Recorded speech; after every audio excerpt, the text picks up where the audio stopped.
Domingo, 3 de outubro. Verso para memorizar. Todos eles comeram do mesmo alimento espiritual e beberam da mesma bebida espiritual, porque bebiam de uma pedra espiritual que os seguia, e a pedra era Cristo. 1 Coríntios 10, 13 e 4. O ministério de Moisés. A presença de Moisés é sentida em toda a Bíblia. Embora não seja mencionado até Êxodo 2, 2, ele escreveu o livro de Gênesis, a história oficial sobre quem somos, como chegamos aqui, por que as coisas estão tão ruins e ainda por que podemos ter esperança. A criação, a queda, a promessa de redenção, o dilúvio, Abraão, o Evangelho, todos têm suas raízes em Gênesis, e seu autor foi o profeta Moisés.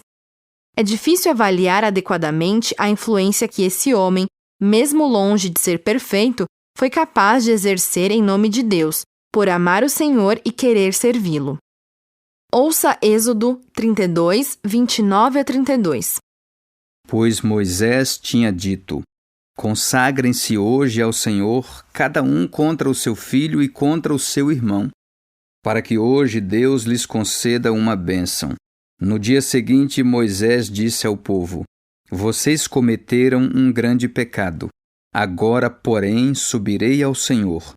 Talvez eu possa fazer propiciação pelo pecado de vocês.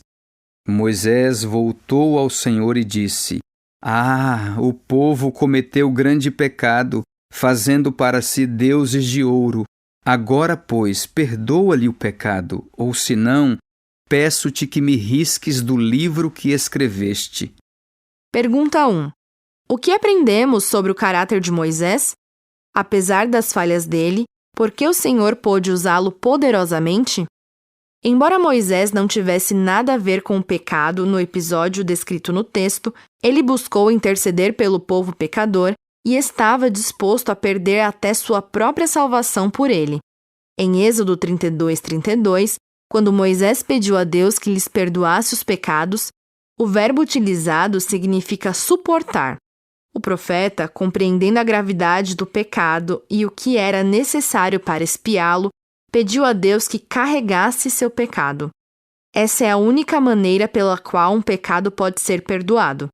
Portanto, no início da Bíblia temos uma demonstração poderosa de substituição, na qual o próprio Deus, na pessoa de Jesus, suporta em si mesmo o peso e a penalidade do nosso pecado.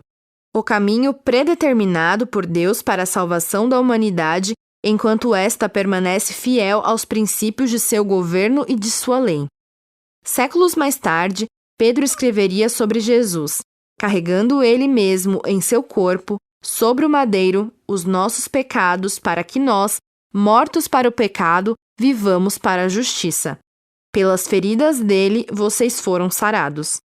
Ao mesmo tempo, na reação de Moisés diante do pecado do povo, o vemos no papel de intercessor em favor de um povo caído e pecador, sendo precursor de Jesus, nosso intercessor. Moisés estava disposto a perder a própria vida pelo povo? O que podemos aprender com essa atitude a respeito de verdadeiramente amar as pessoas?